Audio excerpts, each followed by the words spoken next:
The idea is that you're going to have some key goals or outcomes. They're going to happen as a result of each of these different sequences, and some ideas about how to achieve them, how long they should last, that sort of idea. So when I'm talking about a follow-up sequence, one thing that I want to get clear right off the bat is that I'm not talking about exclusively email, exclusively text messages, exclusively phone calls. Really, I'm talking about everything that is part of your process for communicating with people, including, for the smartest agents and lenders out there, leveraging ads and the way that you show up online in a scalable, distributed way as part of your follow-up sequences.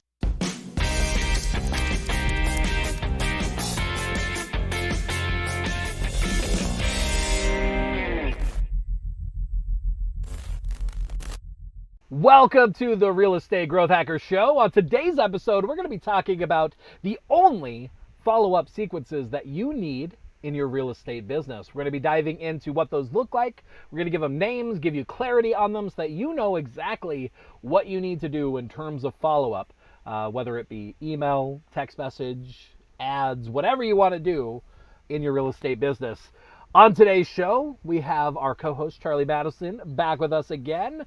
Charlie Madison, who is the founder, realtor, developer of Referrals While You Sleep and Realtor Waiting List. So if you're a real estate agent or a lender that is looking to leverage actually some of the same principles I'm about to talk about today, but in a really cool, scalable, automated fashion, definitely check out what Charlie is up to. Charlie, how are you doing today? It is great to be here, and I love this. I'm so excited because the fortune is in the follow-up. That's where the successful people make their money. That's where the profit is. Absolutely. So yeah, let's dive into it. Let's talk about, but my goal in diving into this is to give people clarity on what exactly good follow-up looks like, because really good follow-up is going to be dictated on what these different phases are that you should move somebody through so that you know how to properly communicate with them depending on really the depth of the relationship that you have with them, what you know about them, what you don't know about them, all sorts of stuff like that. So the idea is that you're going to have some key goals or outcomes. They're going to happen as a result of each of these different sequences, and some ideas about how to achieve them, how long they should last, that sort of idea. So when I'm talking about a follow-up sequence, one thing that I want to get clear right off the bat is that I'm not talking about exclusively email, exclusively text messages, exclusively phone calls. Really, I'm talking about everything that is part of your process for communicating with people, including, for the smartest agents and lenders out there, leveraging ads and the way that you show up online in a scalable, distributed way as part of your follow-up sequences. So that's part of where this fits in, is it's all those aspects of how you communicate and stay in touch with somebody over these different phases.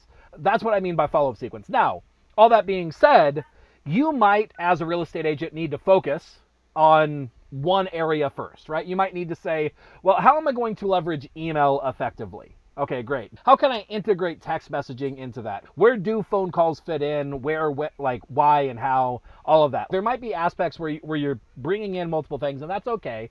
But just remember, it's not the medium that makes the difference on what your goals should be in each of these sequences.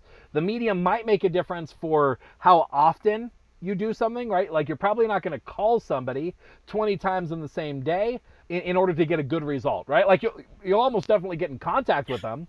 What you hear on the other end may or may not be a good experience. But so when we're talking about follow-up sequence, we're not talking about any specific medium. We're talking about kind of the goal of that sequence there. So that's what we're talking about. So why does this matter? Well, the reason why this matters is that, just like Charlie said, right, the fortune is in the follow-up, right? Ultimately, whether you're generating leads or whether you're staying in touch with your sphere, your database, ultimately, if people don't hear from you, you don't exist. Right? So that's the idea here, is that we need to make sure that you have things set up to make sure that whether you're generating leads, whether you're interacting with your sphere, your past clients, their friends and family, whatever, that we're making sure that we're showing up consistently, but not only that, that we're showing up in the right way depending on that relationship. And so having clarity on what does that look like, because if you're using one sequence for everybody, you're probably doing it wrong and likely causing yourself problems. Because here's the reality: if somebody isn't in the market for buying a house, and what you're doing is exclusively sending them listings all the time, all you're doing is you're training them to ignore you, right? So that's not good follow-up for that situation. So let's dive into what these different sequences are. The other aspect that's worth noting is while I say ultimately this list boils down to 6 different sequences to me, you may or may not need all of them, but I'll explain what they achieve and what they're designed for. You might need more than 6 in total when you take into account that you might have people who are exclusively buyers, might have people who are sellers who need to buy, that sort of idea. You might have a list for people that are renters that are going to ultimately buy. Maybe you work with people that are renting, and so you need a sequence specific to that. Really, what you talk about might modify these sequences a bit, but the goal of the sequence will fit into one of these 6 categories. So that makes sense. Any questions so far on just that context before I get into the sequences themselves, Charlie? No, that makes sense. I'm excited to see if someone was like, which ones do you think are most important, if there's any of that? But I know we'll get into the list. Absolutely, absolutely. All right, so our first one I call sort. Okay, so here's what your sorting sequence should do. Ideally, your sorting sequence has this key goal. By the end of the sequence, the person has either started a two-way conversation with you, so they've responded to something that you have sent to them, or they haven't. Right? That's the goal of the sort. And then the ideal outcome is that you get clarity on what their need is and how soon it's coming. Even if what their need is that they have no need right now, right? But you want to get clarity on things like, do they own a home? Are they looking to buy? Are they looking to sell? What is their need? What's the way that you can help them? That's your sort phase.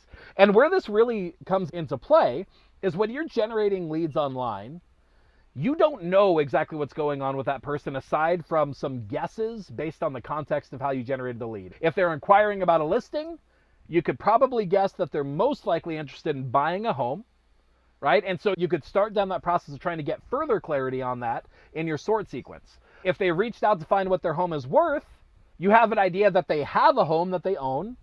They may or may not be looking to sell, but you could start to go down that path of uncovering what are their needs, what are they looking for, what actually matters to them, okay? Now, to me, a sort sequence should last for about 2 weeks, okay? Any longer than that, you start getting into the realm of it becomes hard to actually get somebody to respond and to make sure that you're communicating in a way that's relevant. That doesn't mean that we stop following up with somebody at the end of that 2 weeks. It's just that we shift from a sort sequence to a different kind of sequence. And the reason why I think 2 weeks is the right level for this is that it gives us a little bit of clarity on, we know that during this time, it's potentially worthwhile for us to have some manual work in this process. Like it might make sense to actually pick up the phone and call somebody who just inquired about a listing over that 2-week period. It might make sense to call them a few times. It might make sense to text them manually, even if you don't have automated systems for this. There's some manual effort. But after that 2-week period, I require somebody to revalidate that it's worth my time to reach out to them before I reach out to them again. If they don't respond to me in that 2 weeks, it's sort of that, okay, I put in hard work. I made sure to get the opportunity to talk to them. I didn't get into communication. I'm not going to stop following up with them, but I'm going to put them into more of a long-term plan after that point. Right. Does that make sense on what we do in that sort phase? Yeah. So this is when we first meet new people. Is that right? Yes, and very typically, yeah, that's a great point. So if you're talking to somebody, like actually in person, this sort phase might literally happen person to person in that first conversation, right? You might qualify that person and find out what their needs are literally just in talking to them. If you're networking and you're just out in the world talking to people, your sort phase might literally look like just that conversation, right? Because ultimately the goal is to get to that two-way conversation and then have some sort of qualifying conversation where you get to understand them and know their needs. So in person, you might actually completely skip over the sort phase. Where you're going to most often deploy the sort phase is if you are generating leads in some sort of like online marketing, like Facebook leads, Zillow leads, those kinds of things. We're going to have some sort of phase where you're taking somebody where you've got some vague idea of what they're interested in, and you're going to follow up with them in your best guess sort of way to get them to respond. Typically, to do this well, I really recommend that you lead with The idea of, here's something you might be interested in. Do you want me to send it to you? Or do you want me to help you in this way? So like, as a for instance, if I'm following up with somebody who's giving buyer interest, I'm going to say, hey, one of the things that I help people with, or that I've helped a lot of clients with in the past who are looking at buying a home, was pointing out all this down payment assistance money that's available. Is that something that you might be interested in? And I leave that question. Right. And then they respond with, yes, I am interested in potentially hearing about down payment assistance. Then from there, I use that as the anchor point to actually go into the conversation to, sure, connect them to that information, but also to learn all the rest of the stuff. Right. I use it as a hook to get them to respond, to then go into the rest of it. You know what I don't do? What do you not do? I don't send an email that says, hey, here's a list of all the down payment assistance programs. Yeah. You want to know why?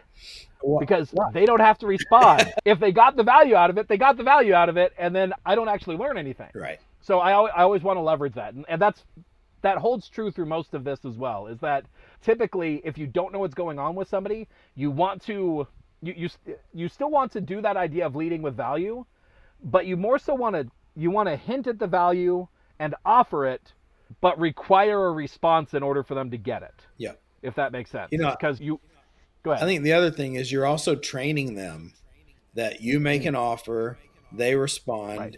then you reward them. One of my good friends, he does that. He's a coach. He does that anytime that he's got something on Facebook or anywhere or email. He never puts it in there. He always describes it and says, if you're interested, message me below. One, that helps Right. get more people to see it through the algorithm. Right. That also helps more people email because, email's tracking if people open and respond. So Right. you're training them and the systems that this is important stuff. Absolutely. Absolutely. Yeah. So there's lots of great reasons for it. To me, the primary one as a real estate agent is that, sure, all of the other algorithm influencing things are powerful and useful. The most powerful thing is that you can't do your job until you know how you can help them, right? And have that conversation. This starts that micro commitment into having a conversation with you. So that's the first one. That's sort, okay? So that our primary outcome is to get into a two-way conversation where we learn about their needs. Ideally, you're doing that for about 2 weeks. And those 2 weeks, you go hard. You send a lot of messages, you potentially send a lot of text messages, you send a lot of phone calls. If you really want to do it to the full extent that is valuable. Okay, so that's sort. Our next sequence is our hot sequence. Okay, and what qualifies as hot? Well, hot is somebody who has given signals that they are looking to do a transaction. This really depends on how much business you currently have, and it may shorten or lengthen depending on how busy you are. But anywhere from within the next 3 months to maybe within the next 30 days, it depends on the time frame. But it's your group of people that have said, I am actively looking to buy a home, or I'm actively starting this process. I want to buy a home, ideally within the next period of time, right? Yeah. Those are going to be hot. In terms of sellers, it's the same thing, where it's like, hey, I am looking to sell my house within this next period of time, okay? Right. And so your hot sequence is designed to warm somebody up or create that sales conversation if possible, right? It's designed to be that period of communication that happens before they get to the next one, which we'll talk about in a second. But it's designed to be whatever information you might send to say, this is somebody that I know for sure wants to do this thing because I've talked to them about it, and I'm sending them information that helps set me up as a professional, as the person that's going to be helping them through this process. In this sequence, because you have already gotten like an understanding of what they want, you can potentially say, hey, I found this and thought of you, and I thought you might enjoy it. Here's why I thought so. And you could potentially include the link. There's still some benefit potentially in saying, hey, I found this article. It talks about this. Here's why I think it might be valuable. Do you want me to send you the link? And that way you still learn a little bit. You're engaging. So this one, you can mix it up a bit if you want to, depending on like how readily do you check those messages and how likely are you to respond, etc. So there's a little bit of like being able to modify this depending on your needs. In the sort phase, you almost always want them to have to respond in order to get it. In the hot phase, maybe not. You can just give them the things of value. And the idea is like, what can you do to help them in their journey? Do you have like a sequence of videos that's like, actually here, you have a great asset for a hot sequence. I know because we just recorded an episode for your show and we talked about it, and it's what you said to listings. What is your asset that you send to potential listings before you go and meet with them? My listing book, my pre-listing book Right, that walks right, through everything that I do to get a house sold. right. And so that listing book itself would be a great thing to send advance as part of your hot sequence. You could potentially take that listing book and extract out some of the key steps, and maybe those are an email sequence that goes out in advance that says, hey, one of the key things that I found to being successful in selling a listing fast is to do this thing. Here's why it matters. Here's what's interesting about it.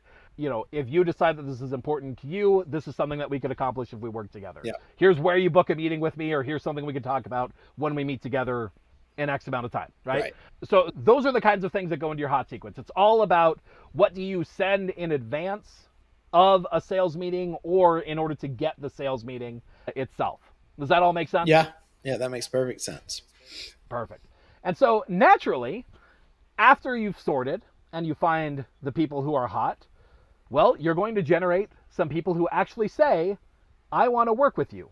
And they decide to do so. They sign a listing agreement, they come on, they are your client, you've got the listing, you're starting to work with them, you're starting to market their listing, get their home sold, or they decide to work with you and you're helping them buy homes, right? Or helping them buy a home, helping them look through the available inventory, all of that, right?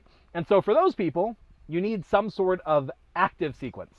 Now your active sequence is really, it's very simple, right? It might be, hey, here's the communication about what's happening along the way. Maybe there's some communication that you set up that automatically goes out that helps to make sure you have a good relationship depending on what typically happens at various phases. But the whole idea is that you have very specific dialed communication to say, here's what communication looks like while I am actively working with somebody. Okay, does that make sense? Yep. And so the goal of that is for people to feel like you communicate with them, for people to feel like that transaction goes as smoothly, as easily as possible, that they feel good about the process. That's the ideal outcome. The ideal outcome of an active follow-up sequence is that somebody feels good about working with you as their agent. Yeah. Now, it's pretty simple. Now, there's a lot that could go into it, but that's what that sequence looks like. Does that make sense? Yeah. My favorite thing to do, really with the hot and these people, what I've seen works just the best is once a week call and tell them when it'll be. It'll be Tuesday or it'll be Wednesday. And that helps, one, whatever questions they've got, you can answer them. Right. Two, you're training them to expect that. Right. And then I've noticed when I do those calls, especially with buyers, they can get discouraged. They haven't seen anything. Those calls let me, one, encourage them, and two, ask them questions like maybe what they're looking for doesn't exist. So I can nudge them like, hey, would you like to change location? What about a different type of home? You get price. So just having that rhythm works well. And with listings too, if once they're ready, they're used to a Tuesday update call or a Wednesday update call. Then when the house is listed and you have to have price adjustment calls, it's not out of the blue. They're already expecting your call. Right. Yeah, I love that. And honestly, that's a really great answer and system for what I would call this part of the sequence. It's literally, when I say follow-up sequence on these, again, the idea is this is a period in the relationship. What does communication need to look like to get a desirable result? And you're exactly right. It could simply be a weekly call, and maybe the other aspect of that communication is the weekly call plus any follow-up emails or text messages based on what goes on with that call. Right. But doing that's going to take care of like 99% of the communication needs during this part of the process. And you're exactly right. It's the same idea with somebody who's hot, right? If somebody's hot and you're moving toward an appointment, as long as you've got some sort of commitment or expectation that they want you following up with them and how you can help them and that sort of thing, it's a great way to make this simple and say, this person is going to do a transaction. I need to call them every week with something that I feel like might be valuable for them that triggers the opportunity for us to have a sales conversation where they actually become my client, right? And that's perfect. That's a great way to look at this for sure. So we've got our active. So far we've got our sort, we've got our hot, we've got our active, right? And that's really, those are three very linear steps in an ideal flow, right? We sort somebody, we end up with somebody hot, so they get into our hot sequence. we got a hot person, and then they end up becoming a client, so they end up in our active sequence, right? Well, then what naturally happens after you've got somebody active? Well, now they become a warm nurture, right? They end up in this bucket of this is somebody that's in your sphere that you know that you don't have an immediate need to help them because you just help them, right? Like they just bought their house, they just sold their house, whatever. You don't have an immediate need. And so you need something in order to stay in front of and stay in touch with these people that are in your sphere, that are in your warm list of people that you don't necessarily know if they have an immediate need. And so what is the goal of your nurture? Well, your nurture, your warm nurture, is going to be anybody who you know, like you've had the conversation with them, and you know that they don't have like an immediate need for a real estate transaction, right? Like they aren't close on needing a real estate transaction. Right. You might have some people that end up in this vein from your more cold marketing, your Facebook leads and that sort of thing. Most often, the people that end up in your warm nurture are often going to be your sphere, your friends, your family, your past clients, right? That's most often where this warm comes in. And so what does the communication look like in this? Well, it's a little bit... It's not tough because, Charlie, you know how to do this, and you know exactly what this looks like at this point. It tends to be tough for most real estate agents to know how to do this well, though. Because if all that somebody ever hears from you is communication about listings and open houses and that sort of thing, it will do a decent job of potentially impressioning them that you're a real estate agent. But unfortunately, if you do it in the wrong way, part of what it does is it trains them to ignore your emails. It trains them to ignore your Facebook posts. It trains them to ignore you when all that they hear from you is something that is no longer relevant to them. And so what you want to do in your nurture phase is you want to get communication and marketing in front of people that will keep you top of mind as a real estate professional who, what are the three things that ultimately are required for somebody to hire you as a real estate professional, Charlie? First, when they're ready, they think of me. Right. 2, they feel comfortable reaching out. And right. 3, I've got the capacity to respond.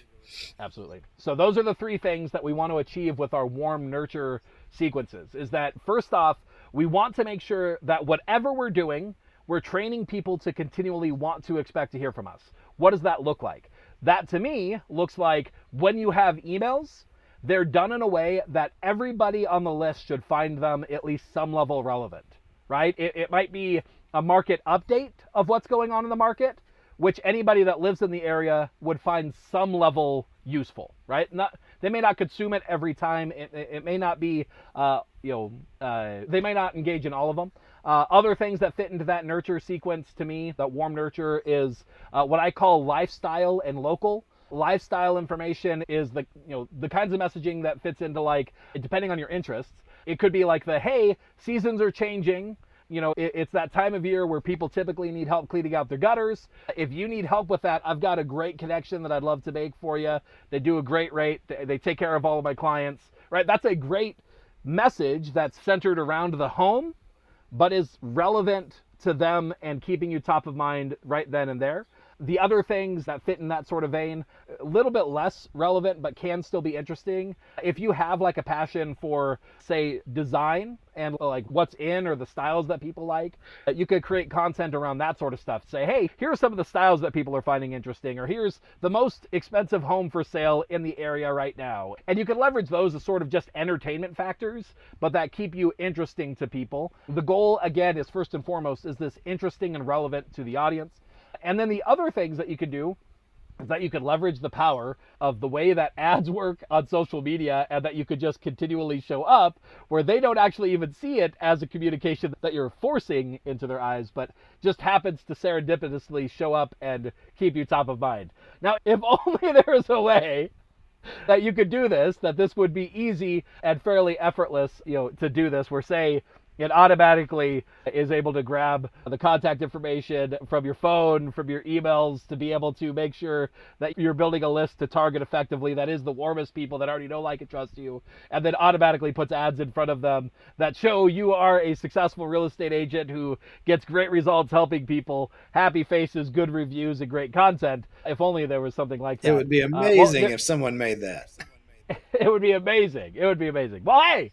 Today is your lucky day. The joke here is that Charlie has already made that. That's what referrals while you sleep and realtor waiting list is all about. Is it really fits into this zone for sure of your nurture warm strategy. I think it goes hand in hand with other things as well, an email follow-up, newsletter, potentially print newsletter for some people. But it's a great part of the strategy to make sure that people are thinking of you when it comes time for a real estate transaction. And so, yeah, if you want to check that out and what Charlie does with that, if you are a real estate professional, go and visit referralswhileyousleep.com. If you're a lender, visit realtorwaitinglist.com. Both of those programs have limited capacity. So if you get there and find that you aren't able to get access to the program immediately, join whatever you can for sake of the waiting list. And when the next test group is available, when the next a batch of people who are able to go through and test out the program to see if it's a good fit for you, Charlie will make sure to reach out and have a conversation with you to see if it's a good fit and if you should move forward. Anything I missed on that and where those fit into a nurture warm sequence? Yeah, I think you nailed it. Just make sure to mention Zach. Zach's friends go to the top of the list. And yeah, that's it. Events work really well for this. Some of my friends do Thanksgiving absolutely. cards instead of Christmas cards because they want to do something. Right. It's um, how do you stay in front of them? Some people do quarterly calls and they ask the Ford questions. How's your Right. family? I never really did that. I'd maybe call them once a year. But, if Right. there's events out in your city too that your clients are going to go to Right. those things and go to places where your clients are going to be. A lot of times you end up getting a lot of this nurture by just it doesn't work if you're locked in your house unless you're on the phone calling and emailing. Just something needs to be done. Yeah, exactly. And so that's the key is that what you're looking for here is you're looking to make sure that you're staying top of mind, that they think of you when it's time, and that honestly, this is one of those times or those sequences where you get to do this in probably the most fun way possible, right? What works for you? What ways can you leverage to love on your list and make them feel welcome, get those opportunities to have those conversations, whether it's events, whether it's cool gifts, like whatever it is. This is the opportunity where you just look to say, what can I do to maintain contact with people over this period of time? Ninja Selling has some really good ideas for sequences around this. I know in the Keller Williams world, I think it's called the 8x8 is what they tend to leverage for this sort of style of what do you do for, is it the 8x8 or is it the different? I don't remember. Anyway, there's like two main ones. There's it's the 36 touch. There's 36 touch. That's right. 8x8's a different one. That's more like the equivalent of my sort or whatnot. It's kind of like that activating one. Anyway, yeah. But yeah, it's touch to Keller Williams. Really, the idea here, there isn't an exactly right or wrong way to do this. The wrong way is to not do it. The right way is to have some sort of strategy and to implement it consistently. That's the right way. And so whatever you do to stay in touch with people, that's what you're looking to do with nurture warm. Okay, so we just covered there 5 sequences so far that were really the ideal outcomes, right? But we missed a couple of potential outcomes if we go back to the sort, okay? So now let's go back to the sort and say we don't end up with a hot, ready to go person, right? Or we don't end up with somebody who's warm and in our nurture sequence. Well, one of the options that comes out of it is that we reach out for 2 weeks and we don't get any response. Okay, so what do we do with those people? Well, for those people, we want to drop them into what I call the archive. Okay, and the archive sequence is designed, it's similar and related potentially to the nurture, but a little bit different in that you're continually trying to get people to reactivate back up into the sort if possible.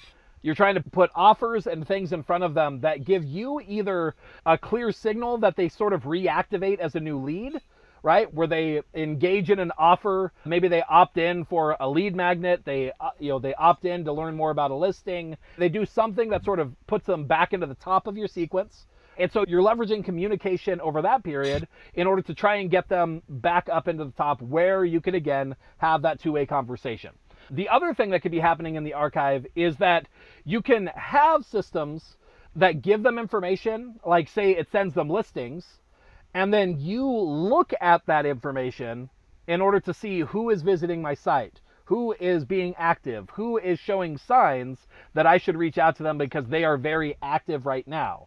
And that gives you the clarity that you should manually go in and call them, text them, try and get them into that sort sequence, even if it's not automated, right? So the whole idea for your archive is it's either designed to get them to re-enter your sort sequence themselves, or it's designed to give you the information of who you should call to enter your sort sequence. The other thing that's really great for an archive sequence in terms of what you do with it, that's a really great place to like throw those names into like a multi-line auto dialer where you call to see what's going on with them to try and reactivate them that way. However, this is the key to me.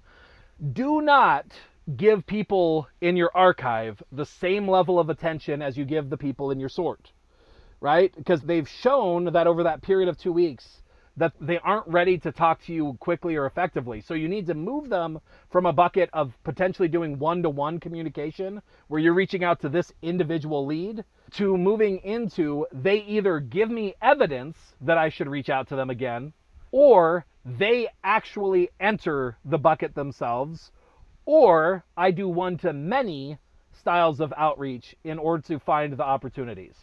Now, you don't have to do all of those.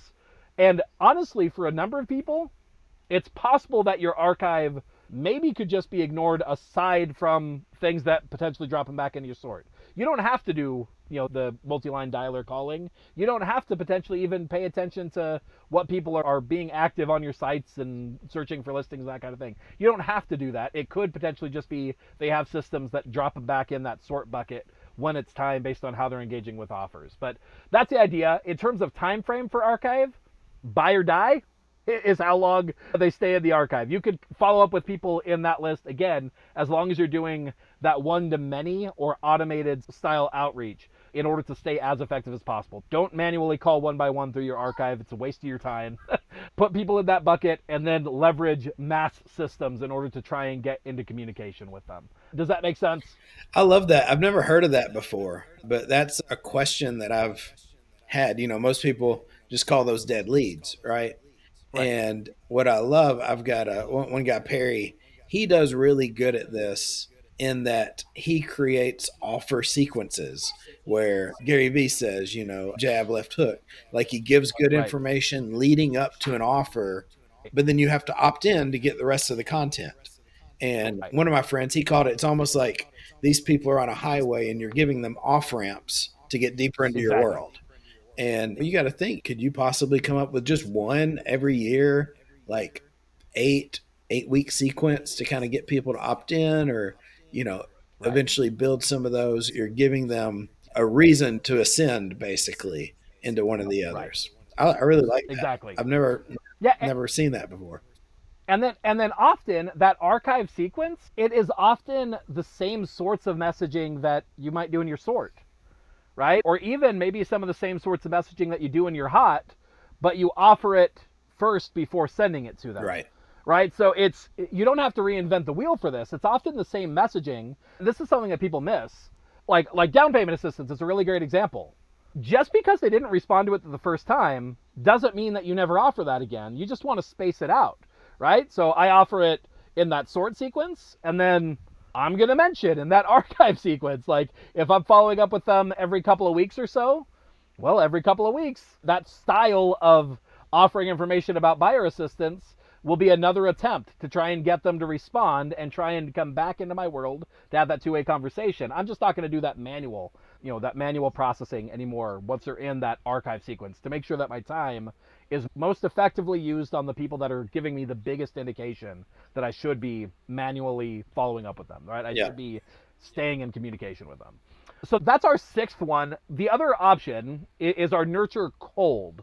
So what I call the nurture cold is it's sort of a subcategory to what you could even call it hot. Well, I might have mixed up how I would call these, but really you have your nurture that's like they have no interest in a real estate transaction, and then you might have your nurture where they have interest, but like maybe their time frame is really far out, right? Like they're starting the process toward buying a house, but like they're starting a year in advance, right? Yeah. And so the way that you follow up with that person might look a little bit different than the person who's looking to do business within the next couple of months. A lot of the information is going to be the same. The strategy and the timing and the spacing might be a little bit different. But that's your other nurture sequence. So really, we kind of have 7 here. We've got like our no interest in a real estate transaction that we know of, nurture sequence, and then our we know there's interest, but the time frame is far off. Does that make sense? Yeah. And so for those, the key idea, they really look a lot the same, but for the one that has real estate transaction interest, we just make sure to drop in information that's relevant to what we know they're interested in. So we drop in offers to help, ways that we can potentially move them down the line. How can we show up to be helpful until they essentially move into that hot bucket? That's the idea. And then I've actually got, one more sequence. A bonus one. We've got a bonus sequence here. So do you want to hear it, or should we stop there? Well, let's just stop. All right. Well, that's it. All right, everybody. All right. Thanks so much for. Let's get one more, as my kids say. One more. One more. One more.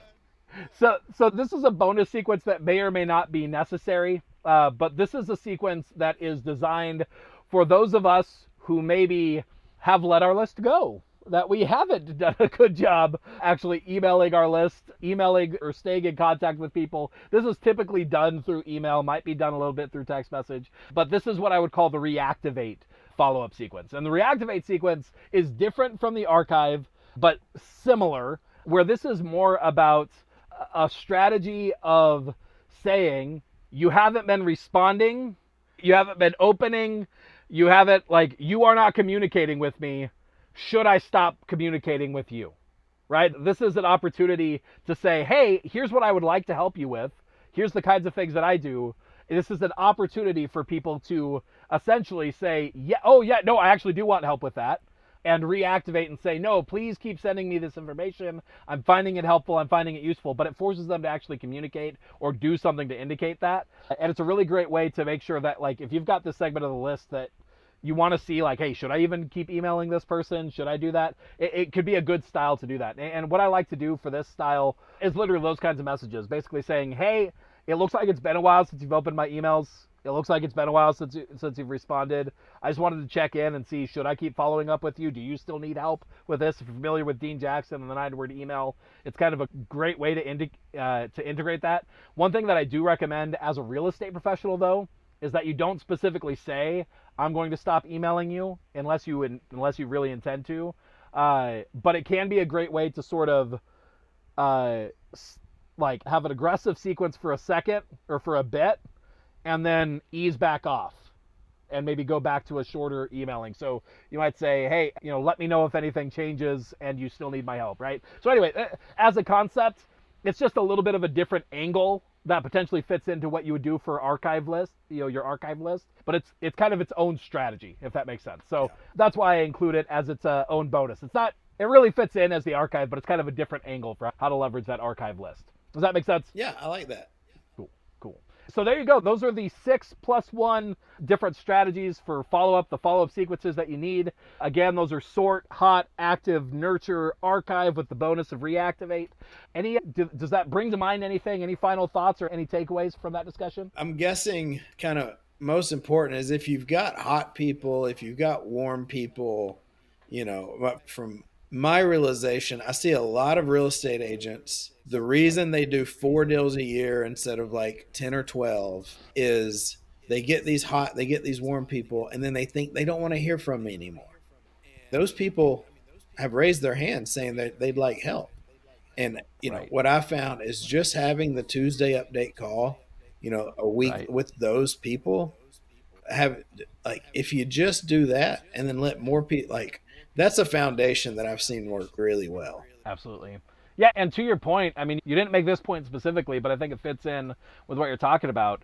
One of the big mistakes that I see people do is that either people don't follow up enough because they feel overwhelmed by what they have in front of them. And a big reason for that is often because they haven't done the work to properly categorize who they're following up with and what needs to happen to effectively follow up with them. Right? Because if you do that and you have clarity, that's part of what this helps you with. Is it lets you know there is work to be done. If you want to, if you're going to be generating leads, there's work to be done to successfully process those. But the important thing is to know there is a process for that. And when they exit that process, you don't keep following up with them as if they're the same as somebody that you just generated a new lead this week. Right? And so being able to clearly differentiate between those makes a world of difference on what your workload actually looks like, and makes it actually more manageable, and lets you figure out, do I need more leads? Do I need less leads? Etc. So that's one of the takeaways to me, is that when you do this properly, it makes your life easier and makes the process easier to understand, wrap your head around, and actually do the right work at the right times. The other thing that I see people make the mistake of is that if they are doing some level of follow-up, they get way too focused on thinking that the answer is new leads rather than putting the actual work into the warm end. Those hot and warm, warm leads that you already have, that's the biggest place where people need to start. They need to make sure that they're actually communicating with that warm audience of people who already know, like, and trust them adequately, effectively, consistently, because it is the best payoff compared to the money or time invested 100% of the time. Right. It is going to take more work to process those cold leads into a deal, even in the best cases and in the best scenarios, than it will to just simply follow up with the people that already know, like, and trust you, and have a good relationship, good strategies for that. And again, as a reminder, a really great way to do that is realtor waiting list and referrals while you sleep, for sake of how you do that. And we forgot to mention it on this, but we do actually have a dedicated link for that. realestategrowthhackers.com/ I think it's referrals while you sleep. Yeah, realestategrowthhackers.com/ referrals while you sleep is our dedicated link if you want to go and check out what Charlie is up to and support the show in the process. But yeah, those to me, those are kind of the big takeaways. When you categorize things correctly, the workload actually starts to feel easier. And that if you're feeling overwhelmed, chances are you've got too much mixed together of leads that you shouldn't be following up with at the extent that you're following up with, mixed together with the leads that do really need your attention. And when you properly categorize that, and you set up your system to make that clear and to do the follow-up at the right times in the right places, everything starts to feel easier, because it makes more sense, and your time compared to payoff aligns much more readily. So there you go. That is the only follow-up sequences that you need in real estate. Again, wrapping those up: sort, hot, active, nurture, archive, and reactivate. And there you go. Thanks so much for coming out again, Charlie. Hopefully this episode is helpful for people. They take action. They start going in and looking in their CRM or their systems, their processes, their calendar, and start putting together a plan of action for how to do each of these. If you got to start someplace, I recommend starting with nurture. Do that right first, and then everything else sort of starts to take care of itself. After that, probably your hot and your active strategies, which again, weekly call is going to be the easiest one for those. And then after you've dialed those in, your sort and your archive strategies are going to be great ones to tackle after that. So that's my recommended plan of action for those. And yeah, there you go. So until next time, thanks for showing up for another Real Estate Growth Hackers show, and we'll catch you on the next one. Thanks for tuning in to the Real Estate Growth Hacker Show. Remember, done is better than perfect. To turn the marketing ideas and tactics you just learned into real growth for your real estate business, visit us at realestategrowthhackers.com. If you like this episode, consider sharing it with another real estate professional who could benefit from the information. Or maybe you'd like to subscribe to the show to never miss an episode. And you can leave a rating or review on iTunes with your biggest takeaway, helping this show to reach and help more people just like you. Thanks again, and we'll see you on the next episode.